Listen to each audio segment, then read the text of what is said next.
Assalamualaikum Bu Erlin. Waalaikumsalam Umi. Hari ini kita ada kegiatan coaching ya. Sebelum kita melakukan coaching, sebagai awal saya akan melakukan beberapa pertanyaan. Saya akan mendiskusikan tentang rubrik penilaian kita hari ini. Jadi coaching hari ini saya amati dan saya nilai apakah sudah sesuai dengan alur tirta atau belum. Kemudian bagaimana Ibu memberikan pertanyaan berbobot kepada coachee dan juga bagaimana coachee tersebut merespon dan menanggapi pertanyaan dari coachnya. Jangan lupa disesuaikan dengan prinsip coaching, diantaranya kemitraan, proses kreatif, dan memaksimalkan potensi. Potensi apa yang Ibu kembangkan pada coaching kali ini, Bu Erli? Monggo. Oke Bu, potensi yang ingin saya kembangkan pada coaching hari ini yaitu mendengarkan aktif dan memberikan pertanyaan yang berbobot untuk Umi. Ya, sekarang indikator bagaimana yang diinginkan oleh Ibu dalam proses coaching kali ini? Nah, saya ingin coaching saya ini bisa menemukan solusi dari permasalahannya atau menemukan langkah-langkah yang tepat dalam mengatasi permasalahan yang sedang dihadapinya. Oke, selamat melaksanakan coaching hari ini. Assalamualaikum Bu Umi, gimana kabarnya hari ini? Waalaikumsalam Bu Erlin, saya alhamdulillah baik-baik Bu. Bagaimana kabar Ibu Erlin hari ini? Alhamdulillah, saya juga baik Bu. Saya mohon maaf nih Bu, saya mengganggu siang-siang.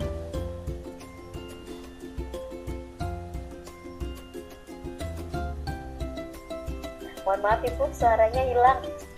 Ngelak ya? Mohon maaf Ibu mengganggu waktu Bu Erlin sore hari ini. Oh, tidak apa-apa Bu. Saya juga sedang sedikit senggang kok. Jadi kita akan membahas apa ya Bu Umi hari ini? Begini Bu, jadi salah satu murid di kelas saya itu ada yang tidak fokus ketika saya memberikan tugas. Nah, jadi dia itu lalu mengganggu temannya gitu loh Bu dalam mengerjakan tugasnya. Kemudian mengajak teman-temannya yang lain bermain game, dan hal ini membuat anak-anak yang lain itu juga terganggu sehingga anak-anak lain juga tidak mengerjakan tugas dengan tepat waktu. Begitu Bu Erlin. Oh, begitu ya Bu. Jadi ada salah satu siswa yang kurang fokus dalam mengerjakan tugas di kelas Ibu gitu ya. Dan ini berimbas pada siswa lain atau temannya. Nah, jadi kita akan berbincang-bincang mengenai itu. Nah, sebelumnya apa sih yang Bu Umi harapkan dari percakapan kita pada sore hari ini? Jadi saya ingin nanti semacam solusi begitu Bu, agar anak tidak fokus dalam mengerjakan tugas nanti bisa lebih fokus dan tidak mengganggu teman-teman yang lain gitu Bu Erlin. Oke, jadi Bu Umi ingin siswanya lebih fokus gitu ya saat disuruh mengerjakan tugas sehingga siswa tersebut tidak mengganggu teman-temannya, bukan begitu Bu? Iya benar Bu. Nah, sekarang coba jenengan ceritakan secara detail gimana kondisi yang dialami oleh siswanya Bu Umi sebenarnya. Jadi begini Bu, sebenarnya dia itu anak yang pintar kalau mendengarkan penjelasan saya. Nah, ketika saya minta maju ke depan juga selalu mengerjakan tugas Bu, dan benar. Nah, namun ketika saya berikan tugas mandiri, dia tidak fokus Bu. Jadi sebelum tugasnya selesai itu dia mengganggu temannya. Temannya diajak bermain game lah. Anak ini juga sering menceritakan pengalaman yang dialami. Kadang main game itu enak gitu loh. Akhirnya ketika dia menceritakan pengalaman itu, teman-temannya lain juga ikut nyaut Bu. Akhirnya satu kelas jadi ikut semua deh Bu. Jadi saya mesti mengingatkan, ayo anak-anak segera menyelesaikan tugasnya gitu Bu Erlin. Gitu ya Bu ya. Jadi siswa tersebut menurut Bu Umi sebenarnya mampu ya dalam pembelajarannya Bu Umi. Namun siswa tersebut tidak dapat fokus dalam berkonsentrasi karena dia ingin banyak cerita gitu ya, cerita tentang pengalamannya kayak gitu ya. Dia selalu mencari teman, sehingga temannya yang mendapatkan tugas juga dari Bu Umi itu diganggu, jadi semuanya jadi tidak fokus gitu ya Bu ya. Iya benar Bu. Jadi Bu menginginkan murid Ibu tersebut lebih baik gitu ya. Jadi biar lebih fokus dalam mengerjakan tugas kayak gitu ya Bu ya. Nah sekarang saya ingin bertanya Bu, menurut Bu Umi indikator baik atau murid bisa dikatakan berkonsentrasi dalam pembelajaran itu seperti apa sih Bu? Anak yang konsentrasi, menurut saya indikator murid konsentrasi dan belajar itu ya anak yang senantiasa dapat mengerjakan tugas dengan baik, mengerjakan dengan tepat waktu, dan yang jelas tidak mengganggu teman-temannya gitu kayaknya ya Bu ya.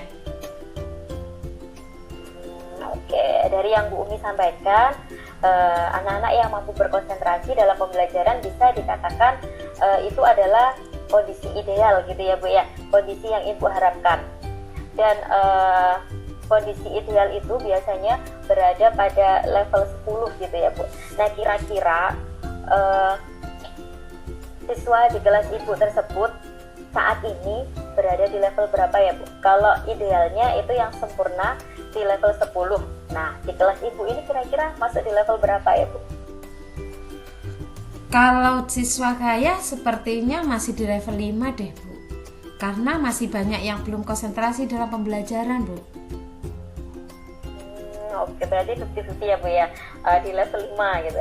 Nah, di kondisi sekarang ini, kira-kira Bu Umi ingin meningkatkan kondisi siswa Bu Umi itu pada tingkat level berapa? Mungkin bisa lah Bu di tingkat sampai level 7 ya Bu ya. Karena untuk level yang lebih tinggi itu kayaknya agak masih sulit, karena anak-anak itu masih perlu pembiasaan gitu loh. Awalnya anak yang gak main game, apa yang biasa main game lah, kita kan mengalihkan gitu loh. Akhirnya kayaknya masih 7 deh Bu.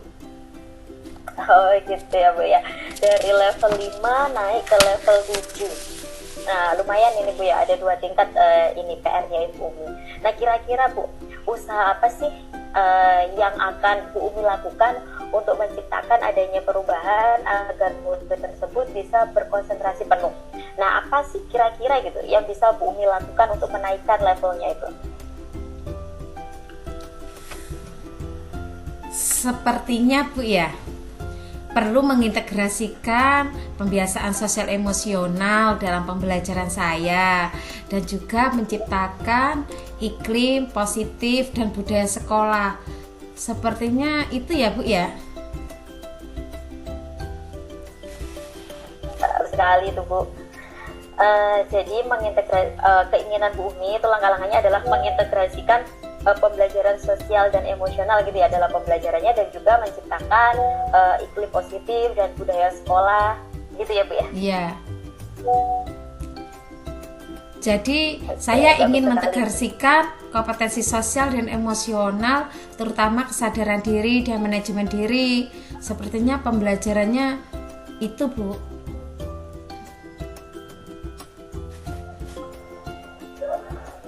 Bagus Bu Umi. Nah, jadi Ibu ingin mengintegrasikan kompetensi sosial emosional terutama pada keterampilan kesadaran diri dan manajemen diri gitu ya Bu ya dalam pembelajaran. Iya Bu, betul. Halo Bu Umi? Iya, betul. Oke. Kemudian menurut Bu Umi, apa yang bisa Bu Umi lakukan gitu untuk membuat anak tersebut mampu memanajemen dirinya dengan baik? Menurut saya itu bisa lah Bu dilakukan untuk mengintegrasikan kemampuan sosial kesadaran diri. Jadi saya berencana membuat roda emosi Bu, dengan memajang roda emosi di depan kelas. Nanti ketika anak datang, anak akan mengisi roda emosi tersebut sesuai dengan apa yang dirasakan. Mungkin begitu Bu. Jadi di sini kita mau mengembangkan kompetensi kesadaran diri dan manajemen diri ya Bu ya. Sepertinya seperti itu. Oke Bu Umi, menarik sekali ini. Nah, jadi Bu Umi akan membuat roda emosi dan tujuannya untuk menumbuhkan dan menemukan kesadaran diri bagi siswa tersebut, begitu ya Bu ya? Ya, kalau untuk yang manajemen diri itu sepertinya kegiatan awal pembelajaran saya perlu deh Bu melaksanakan teknik stop ya, untuk menstabilkan perasaan mereka. Selanjutnya saya dapat memberikan kesempatan kepada anak untuk menceritakan pengalamannya dan apa yang dirasakan di hari itu gitu loh, sehingga anak itu dapat untuk menceritakan keluh kesahnya, menceritakan unek-uneknya. Jadi setelah itu mendapatkan tanggapan dari temannya ya Bu ya, menceritakan seluruh pengalamannya. Mungkin setelah ada kegiatan pembelajaran yang seperti ini kayaknya tidak akan bercerita ya Bu ya bersama teman saat saya ngasih tugas gitu. Anak-anak kan ceritanya sudah di awal, akhirnya pada waktu pembelajaran bisa lebih tepat waktu. Seperti itu Bu kayaknya. Inisiatif yang keren sekali ini Bu Umi. Jadi Bu Umi akan mengisi kegiatan awal pembelajaran dengan mengajak siswa untuk melakukan gitu ya, melakukan teknik stop gitu ya Bu ya. Lalu memberikan kesempatan pada siswa juga untuk bercerita tentang pengalaman dan perasaan yang dialaminya gitu ya Bu ya. Nah, tadi Bu Umi juga berbicara tentang penciptaan iklim positif dan budaya sekolah. Nah, menurut Bu Umi, bagaimana sih cara Bu Umi menerapkannya gitu Bu? Menurut saya begini Bu, di kelas itu tuh sebenarnya sudah ada keyakinan kelas, tapi belum sepenuhnya memahami Bu. Jadi mungkin saya akan merevisi keyakinan kelas dan memasukkan beberapa nilai yang bisa membuat anak tersebut meyakini bahwa mengajak teman-temannya bercerita di tengah tugas itu dapat mempengaruhi penyelesaian tugas tersebut. Dan saya juga berencana akan melakukan strategi restitusi sepertinya begitu Bu Erlin. Oke, jadi menurut Bu Umi akan merevisi keyakinan kelas dan juga melaksanakan segitiga restitusi gitu ya Bu ya? Iya Bu. Nah, jadi kalau saya boleh merangkum nih dari ceritanya Bu Umi, yang akan Bu Umi lakukan dalam mengatasi masalah anak yang tidak bisa fokus dalam mengerjakan tugas itu ada dua, yaitu dengan mengintegrasikan kompetensi sosial emosional dalam pembelajaran gitu ya, yaitu dengan cara membuat roda emosi dan memberikan kesempatan anak untuk bercerita di awal pembelajaran gitu ya. Dan yang kedua akan menciptakan iklim positif dan budaya sekolah dengan merevisi keyakinan kelas yang sudah ada. Dan kira-kira nih Bu, kapan nih Bu dilaksanakannya ini Bu? Kalau menurut saya sih Bu, karena ini tidak memerlukan banyak waktu ya, mungkin saya bisa melaksanakan sekaligus ya Bu ya mungkin. Mungkin seperti itu. Bisa. Bu Umi dapat melakukan hal tersebut sekaligus. Nah, menurut Bu Umi nih, siapa sih yang dapat membantu Bu Umi dalam melaksanakan langkah-langkah tersebut? Karena ini berhubungan dengan murid saya di kelas ya Bu ya. Jadi yang kita yang bisa membantu ya anak-anak Bu. Jadi seluruh anggota yang ada di kelas termasuk saya dan juga anak-anak untuk membuat roda emosi. Jadi anak-anak diajak kerjasama. Kemudian anak-anak diajak bercerita, kemudian merevisi keyakinan kelas dan melakukan segitiga restitusi Bu, seluruh anggota kelas. Jadi kalau setiap anak sudah menyadari nilai dan perannya di dalam kelas, mereka akan dapat berpartisipasi aktif dalam berkomitmen dalam menjalankan keyakinan kelas yang tadi sudah direvisi. Jadi biasanya kalau anak-anak main HP itu ya nanti dirubah, bisa jadi bermain boleh memegang HP saat diizinkan oleh guru. Sepertinya itu lebih efektif ya Bu Erlin. Iya Bu. Nah gini, jadi untuk membuat anak yang tidak fokus, luar biasa sekali idenya Bu Umi itu. Nah begini Bu, sebagai bentuk komitmen dan tanggung jawab dalam melaksanakan apa yang sudah Ibu rencanakan, nah apakah sudah ada gambaran untuk menuju ke sana gitu Bu? Dan kapan kira-kira mulai diterapkan gitu? Kayaknya alhamdulillah ya Bu sudah ada gambaran. Tapi sepertinya besok ya Bu saya sudah mulai untuk melakukan roda emosi dan revisi keyakinan kelasnya. Saya juga bisa memberikan kesempatan untuk bercerita untuk anak-anak di awal pembelajaran. Sudah bisa langsung saya laksanakan. Dan juga saya bisa melakukan segitiga restitusi kepada anak tersebut Bu. Baik, bagus sekali Bu Umi. Nah, sepertinya sudah ada titik temu ini ya Bu ya. Jadi kita akan berjumpa lagi kira-kira 1 minggu ya Bu ya, Bu Umi, untuk menerapkan rencana bagus Bu Umi ini dan merevisi keyakinan kelas juga, dan juga menerapkan segitiga restitusi pada permasalahan yang Bu Umi hadapi. Terima kasih ya Bu atas kesempatan dan waktunya hari ini. Dengan percakapan hari ini saya menemukan solusi atas permasalahan yang saya hadapi. Terima kasih ya Bu Erlin. Iya. Iya. Assalamualaikum Bu Umi. Waalaikumsalam. Ya, Bu Erlin ya. Apa saja yang sudah Ibu lakukan pada saat melakukan coaching terkait indikator pencapaian yang diinginkan, Bu Erlin? Di coaching ini Bu, saya sudah melakukan coaching dengan menggunakan alur cerita. Nah, nanti dengan menanyakan tujuan, identifikasi, rencana aksi, dan tanggung jawab. Sehingga alur tersebut itu bisa menggali koci atau Bu Umi di sini selaku koci untuk menceritakan permasalahan dan menemukan solusi atas permasalahan yang Bu Umi hadapi. Oke Bu, baik sekali. Terus kemudian menurut saya sebagai observer ya Bu Erlin ya, coaching tadi berjalan dengan baik Bu, dan juga proses alurnya juga sesuai dengan alur Tirta, dan Ibu juga berusaha menggali dengan memberikan pertanyaan-pertanyaan kepada saya selaku coach, sehingga saya selaku coach bisa menemukan solusi dan permasalahannya gitu loh. Juga coaching hari ini juga sudah dilakukan sesuai dengan prinsip coaching Bu. Kemudian pertanyaan terakhir ya Bu, sebelum kita tutup, yaitu kompetensi apa lagi yang ingin dikembangkan berdasarkan hasil melakukan coaching yang barusan dilakukan Bu Erlin? Baik, terima kasih Bu Umi atas koreksinya. Nah, kompetensi yang ingin saya lakukan yaitu dengan cara lebih memahami lagi proses kita, proses coaching gitu ya Bu, sehingga saya nanti dapat melakukan coaching ini dengan lebih baik lagi. Itu ya Bu Erlin ya. Semoga kedepannya kita bisa melakukan coaching dengan lebih baik lagi ya Bu ya. Demikian observasi kita hari ini, semoga bermanfaat Bu Erlin.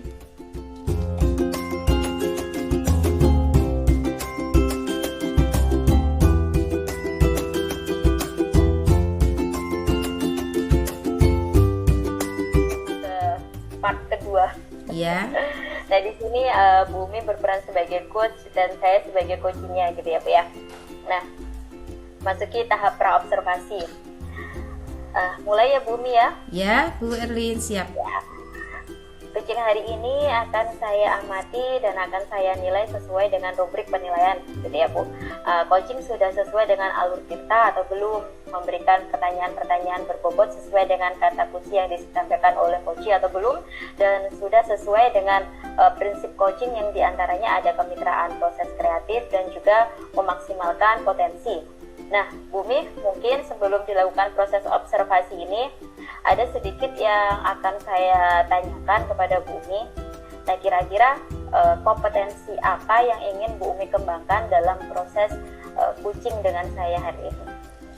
Seperti apa kompetensi yang ingin saya kembangkan pada coaching kali ini, yaitu pastinya tentang kompetensi inti coaching, yaitu tentang kehadiran penuh atau present, mendengarkan aktif, dan mengajukan pertanyaan berbobot pada coaching, yang tentunya saya juga menggunakan alur Tirta Bu Erlin, tujuan, identifikasi, rencana aksi, dan tanggung jawab. Begitu Bu Erlin. Oke, jadi Bu mengembangkan tiga kompetensi inti Bu ya Bu ya. Tadi dari penuh, dengarkan aktif, melanjutkan dengan berbobot ya.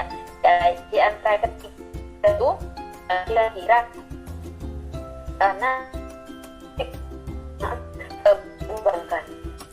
Yang ingin spesifik yang saya kembangkan yaitu mendengarkan aktif, kemudian mengajukan pertanyaan berbobot pada coaching. Pada kali ini coachingnya Bu Erlin. Saya kira-kira indikator pencapaiannya apa sih menurut Bu Umi? Ketercapaian yang ingin saya dapatkan dari coaching hari ini yaitu saya akan akan saya lakukan, yaitu saya ingin coaching Bu Erlin mendapatkan solusi permasalahannya sehingga tahu cara-cara menyelesaikan permasalahannya dengan mengetahui cara-cara dan langkah-langkah seperti itu Bu Erlin. Jadi kayaknya pada saat coaching ini sudah menemukan sendiri solusi atas permasalahannya gitu. Ibu bakal jawabannya, Ibu melakukan proses coaching dengan saya dengan sebaik-baiknya. Setelah coaching itu selesai, kita akan ngobrol-ngobrol kembali ya, begitu ya Umi. Iya Bu Erlin, terima kasih. Assalamualaikum Bu Erlin. Waalaikumsalam Bu Umi, selamat sore. Sore juga Bu Erlin. Sesuai dengan janji kita kemarin, hari ini kita akan gabung sebentar ya Bu ya. Nah, dalam percakapan kita hari ini, apa yang ingin Ibu sampaikan? Nah, oke Bu Umi, pada pertemuan sore hari ini saya ingin membahas masalah tentang murid saya Bu. Nah, jadi begini Bu Mi, di kelas saya nih ada salah satu siswa menjumpai temannya itu sedang melakukan pelanggaran terhadap keyakinan sekolah gitu. Nah, yakni yang izinnya ke kamar mandi itu ternyata dia merokok di kamar mandi gitu Bu. Jadi permasalahan Bu Erlin kali ini adalah terkait kepatuhan peserta didik terhadap keyakinan sekolah. Betul Bu? Benar sekali Bu Mi. Yang Bu Erlin inginkan apa sih yang akan kita hasilkan dari percakapan kita hari ini? Nanti saya ingin mendapatkan solusi gitu Bu, atau pemecahan masalah tentang permasalahan yang saya hadapi ini gitu. Jadi di akhir percakapan ini Ibu menginginkan mendapatkan solusi bagaimana caranya siswa itu dapat mematuhi keyakinan sekolah. Betul begitu Bu ya? Nah, sekarang ya, benar sekali Bu Mi. Ya, nah sekarang coba jenengan ceritakan secara detail kondisi yang dialami oleh siswanya Bu Erlin. Nah, begini Bu ceritanya. Pada saat pembelajaran gitu ya Bu, ada siswa yang melakukan pelanggaran terhadap keyakinan sekolah yang sudah kita sepakati. Nah, yakni merokok di kamar mandi. Nah, awalnya ke kamar mandi itu kan biasanya izin ya Bu ya, buang air kecil atau buang air besar. Nah, ternyata dia tuh merokok di kamar mandi. Nah, saat itu ada siswa, salah satu siswa saya juga itu langsung melaporkan kejadian tersebut karena dia menyaksikan sendiri gitu di kamar mandi. Dan dia lapor beserta barang bukti gitu Bu, yaitu memfoto temannya itu yang melakukan pelanggaran. Dan selanjutnya saya menyampaikan hal tersebut kepada guru BK. Nah, tujuan saya supaya segera ditindaklanjuti gitu Bu.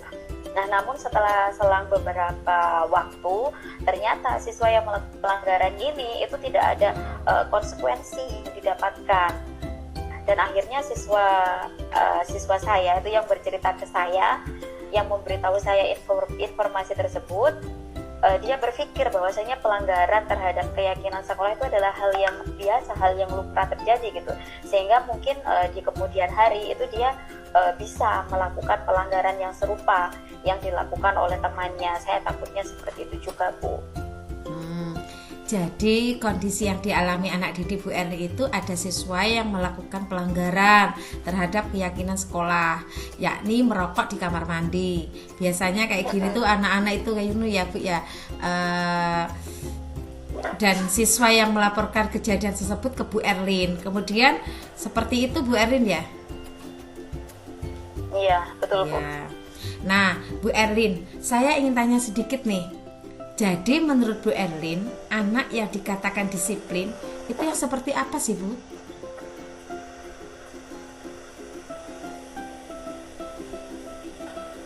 Nah, gini Bu Mi, menurut saya anak yang disiplin itu adalah anak yang senantiasa mentaati segala bentuk keyakinan sekolah atau keyakinan kelas yang sudah disepakati bersama, seperti itu Bu.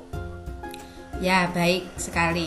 Jadi menurut Bu Erlin, anak yang disiplin itu anak yang selalu mentaati keyakinan sekolah yang sudah ada. Begitu nggih Bu nggih? Ya betul Bu. Nah, Dari yang disampaikan oleh Bu Erlin tadi, anak yang disiplin itu adalah anak yang taat, bisa dikatakan disiplin. Itu adalah kondisi yang ideal ya Bu ya. Dan itu berada pada level kira-kira 10. Nah, peserta didik di sekolah Bu Erlin sekarang, menurut Bu Erlin itu berada di level berapa Bu? Nah, kalau secara global ya Bu ya, siswa saya itu kira-kira mereka itu berada di level 6, karena masih ada celah gitu bagi mereka untuk melakukan segala bentuk pelanggaran, seperti contohnya merokok tadi di kamar mandi gitu Bu. Oke, berarti di level 6 di kondisi sekarang ya Bu ya. Kira-kira di level berapa yang ingin Ibu tingkatkan agar terlihat adanya perubahan pada peserta didik di sekolah Bu Erlin? Nah, mungkin bisa ditingkatkan 2 tingkat atau 3 tingkat gitu Bu. Level 8 mungkin, karena menurut saya anak usia SMA itu memang harusnya sudah sadar gitu, sudah tahu akan kewajiban dan tanggung jawab pada diri mereka gitu Bu. Wah, bagus sekali. Bu Erlin menginginkan perubahan ya yang 2 tingkat tadi, dari level 6 ke level 8. Kira-kira ada usaha apa nih yang Ibu Erlin lakukan dalam menciptakan adanya perubahan tersebut Bu Erlin? Oke, mungkin sepertinya saya akan menciptakan lingkungan belajar yang nyaman bagi peserta didik saya, agar peserta didik betah gitu berada di dalam kelas. Jadi lingkungan yang nyaman itu yang seperti apa gitu ya? Menurut saya ya Bumi ya, lingkungan belajar yang nyaman itu adalah lingkungan belajar yang membuat siswa itu merasa dianggap gitu keberadaannya. Mungkin saya akan mencoba menerapkan beberapa kompetensi sosial emosional dalam pembelajaran saya. Salah satunya adalah kompetensi manajemen diri dan kesadaran diri itu untuk siswa saya. Wah, keren sekali Bu Erlin. Sepertinya menarik sekali nih. Jadi nanti Bu Erlin akan menerapkan kompetensi sosial dan emosional gitu ya ke dalam pembelajaran. Salah satunya adalah kompetensi manajemen diri dan kesadaran diri. Gitu benar ya Bu ya? Oke, sepertinya seperti itu Bu. Nah, itu kan yang tadi yang berhubungan dengan pembelajaran di kelas. Nah, kira-kira apa lagi sih yang bisa Ibu Erlin lakukan? Sepertinya selain mengimplementasikan pembelajaran sosial dan emosional di kelas nih Bu, baik dengan mengintegrasikannya dalam pembelajaran maupun penciptaan iklim positif gitu ya, iklim budaya positif, dan merevisi keyakinan kelas juga menurut saya penting gitu ya, agar siswa dapat mengungkapkan gitu kelas impian mereka, kelas yang ideal bagi mereka itu seperti apa, dan dapat menumbuhkan rasa tanggung jawab sekaligus budaya positif di kelas bagi peserta didik seperti itu. Dan juga saya akan berkolaborasi mungkin dengan seluruh stakeholder sekolah itu untuk terus bersama-sama menjaga dan mengayomi anak-anak di sekolah dengan menghadirkan mindfulness gitu Bu, dan mencoba menggunakan segitiga restitusi dalam menghadapi segala bentuk permasalahan yang terjadi di lingkungan sekolah. Bagus sekali Bu, perubahan yang diciptakan oleh Bu Erlin ini adalah keberpihakan kepada peserta didik ya Bu ya. Jadi Ibu akan mengintegrasikan kompetensi sosial emosional dalam pembelajaran, penciptaan iklim positif, merevisi keyakinan kelas, dan menumbuhkan rasa tanggung jawab, sekaligus budaya positif di kelas, dan berkolaborasi bersama teman sejawat ya Bu ya. Ya betul Bumi, saya akan berusaha seperti itu Bu. Dengan adanya pembelajaran sosial dan emosional gitu Bu, tujuan saya agar peserta didik itu memiliki kesadaran diri gitu, memiliki manajemen diri dan juga rasa tanggung jawab atas keputusan dan tindakan yang mereka ambil. Dengan merevisi keyakinan kelas, mungkin tujuan saya agar anak-anak dapat mewujudkan kelas yang ideal gitu, kelas yang diimpikan mereka itu seperti apa gitu, dan supaya mereka juga lebih betah lagi berada di kelas. Mohon izin menggarisbawahi ya Bu ya. Jadi langkah-langkah yang akan dilakukan nanti itu yang pertama menciptakan pembelajaran yang nyaman dengan mengintegrasikan pembelajaran sosial emosional dan menerapkan budaya positif di kelas. Kedua, bekerja sama dengan warga sekolah untuk bersama membina peserta didik dalam mentaati keyakinan sekolah yang dibentuk. Nah, di antara beberapa hal tersebut Bu ya, kira-kira menurut Bu Erlin, mana yang paling mungkin untuk dilakukan terlebih dahulu? Jadi yang kira-kira bisa segera diterapkan itu yang mana ya Bu Erlin ya? Yang pertama ya Bu ya, mungkin dengan menciptakan pembelajaran yang nyaman itu Bu. Karena dengan menghadirkan pembelajaran yang nyaman bagi siswa, itu siswa itu dapat gimana ya? Dapat merasakan secara langsung gitu dampaknya. Mungkin dia akan betah di kelas gitu. Saya sangat setuju sekali Bu. Jadinya nanti langkah pertama yang segera dilakukan adalah menciptakan lingkungan belajar yang nyaman. Nah, sekarang saya ingin Ibu menceritakan langkah yang akan Ibu Erlin ambil itu yang seperti apa? Terkait pembelajaran ya mungkin saya akan membuat pembelajaran itu lebih menarik lagi gitu, dengan mungkin menggunakan berbagai media itu yang dapat membantu pembelajaran, dan juga dengan menggunakan model-model pembelajaran yang lebih menggunakan aktivitas siswa di dalam kelas gitu, supaya mereka itu sibuk dan mereka merasa bahwa kehadiran mereka itu benar-benar dibutuhkan di kelas ini, dan mereka supaya nyaman berada di kelas. Dan juga dalam hal ini saya juga akan mengintegrasikan mungkin pembelajaran sosial emosional di dalamnya gitu.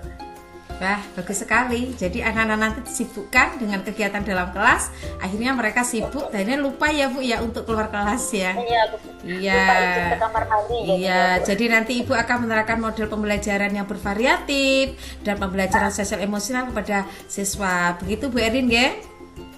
Iya, betul sekali Bu. Nah, kira-kira Bu, dalam langkah yang Ibu ambil, apakah ada yang bisa membantu Ibu dalam melakukan hal tersebut? Apakah dibantu ataukah dilakukan sendiri Bu Erlin? Mungkin bisa dilakukan sendiri atau mungkin bisa dibantu, tapi lebih enak dan lebih lebih terkontrol itu apabila dibantu.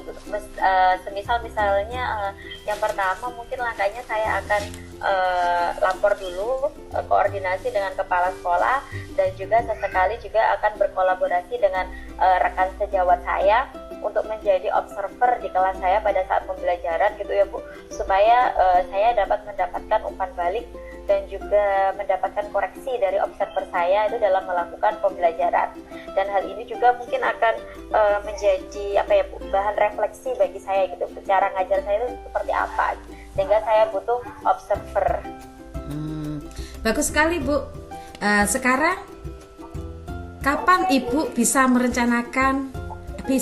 rencana ini akan Ibu Erlin lakukan?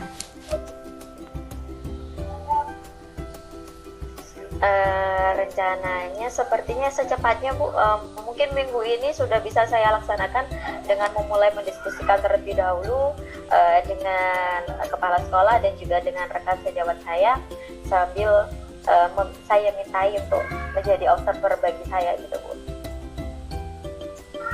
Baik. Jadi untuk membuat siswa disiplin, Ibu akan menerapkan pembelajaran yang nyaman. Dari percakapan kita yang sudah sampai sini, apa yang Ibu dapatkan dari percakapan kita hari ini Bu? Ya sudah Bu, karena memang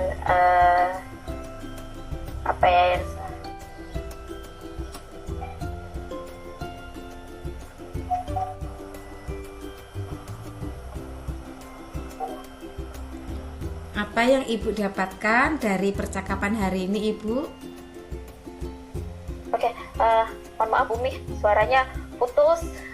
Nah jadi yang saya dapatkan, mungkin saya lebih mendapatkan motivasi dari Bumi. Lebih dengan saya berbicara dengan Bumi, saya mendapatkan lebih kepercayaan diri saya untuk mengeksekusi rencana saya ini Bu. Ya, sangat luar biasa ya Bu ya. sebagai bentuk komitmen dan tanggung jawab, Bu Erlin akan membuat kelas yang nyaman dan membuat anak yang disiplin, terutama nyaman di dalam kelas. Jadi saat ini Ibu sangat antusias sekali bagaimana nanti hasilnya jadi langsung bisa diterapkan besok ya Bu ya. Apakah Bu Erlin sudah ada gambaran untuk arah ke sana, Bu Erlin? Ya sepertinya sudah Bu, karena memang sudah butuh tindakan cepat ini, dan besok mulai saya lakukan sepertinya Bu. Jadi supaya nanti siswa saya itu lebih sadar gitu akan keyakinan sekolah yang sudah dibentuk itu. Ya. Jadi nanti kita akan bincang-bincang lagi, mungkin seminggu lagi setelah Ibu sudah mencoba menjalankan aksi yang sudah Ibu rancang. Saya doakan semoga dengan rencana yang sudah Ibu susun matang hari ini ketemu solusi ya Bu ya, dapat merubah pola pikir siswa lebih taat terhadap keyakinan sekolah. Saya berharap seperti itu Bu. Ya, baik Bu Umi. Terima kasih Bu Umi atas waktunya dan juga bentuk arahan yang sudah diberikan kepada saya. Sama-sama Bu Erlin, hari ini saya juga alhamdulillah mendapat pengalaman bersama Bu Erlin ya. Terima kasih juga Bu Erlin. Assalamualaikum warahmatullahi wabarakatuh Bu Erlin. Oke, baik Bu Umi. Waalaikumsalam.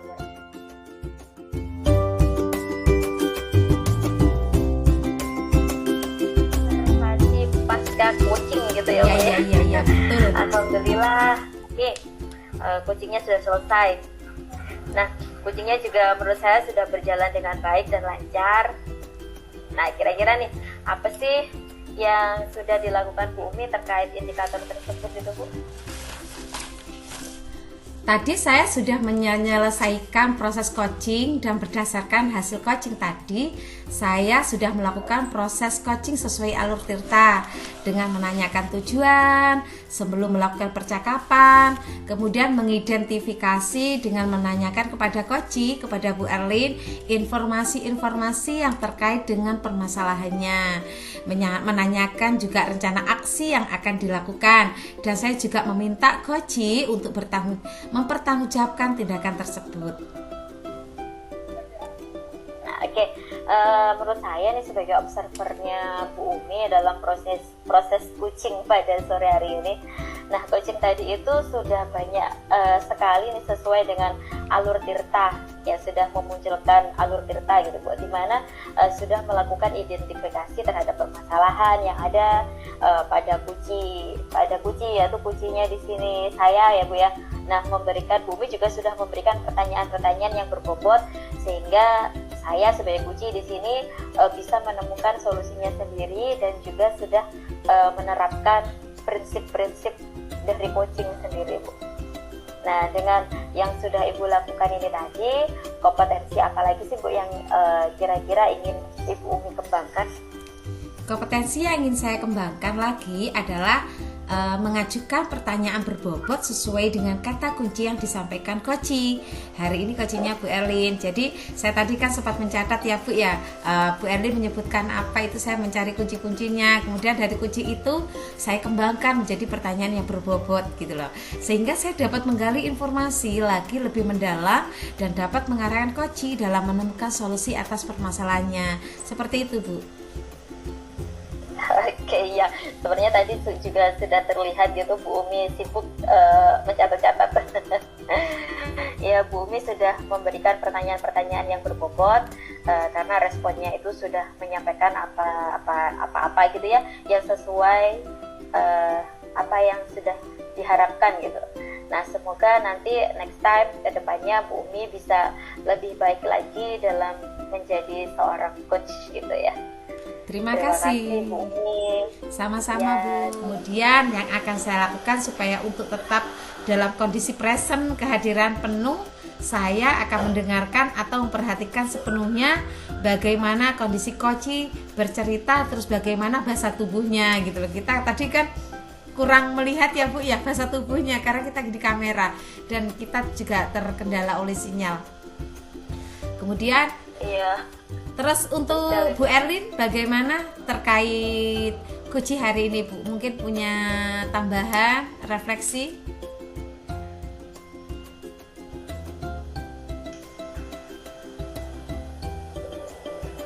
halo. Halo, mungkin Bu Erlin punya tambahan refleksi hari ini, Bu? Terkait refleksi hari ini bagaimana pengalaman kita gitu loh, atau kita apa yang harus kita tingkatkan gitu loh.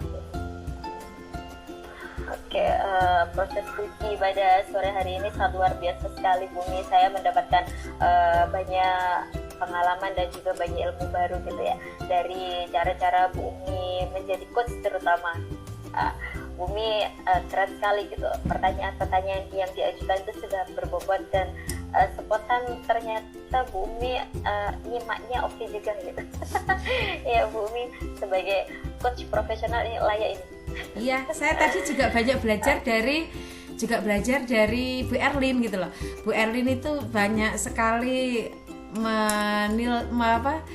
melihat kunci-kunci saya. Nah, padahal saya menyampaikan kuncinya itu agak berbelit gitu ya. Ternyata Bu Erlin juga peka dan teliti. Ternyata Bu Erlin juga mengulik-ngulik kunci yang saya sampaikan gitu loh. Bu Erlin juga menyimak dengan baik. Memang kayaknya Bu Erlin cocok deh sebagai coach profesional gitu. Kalau menurut saya yang perlu saya perbaiki itu ya, saya akan berusaha Bu untuk lebih baik lagi dalam melaksanakan atau memberikan pertanyaan-pertanyaan pada coach. Saya akan menciptakan kehadiran penuh.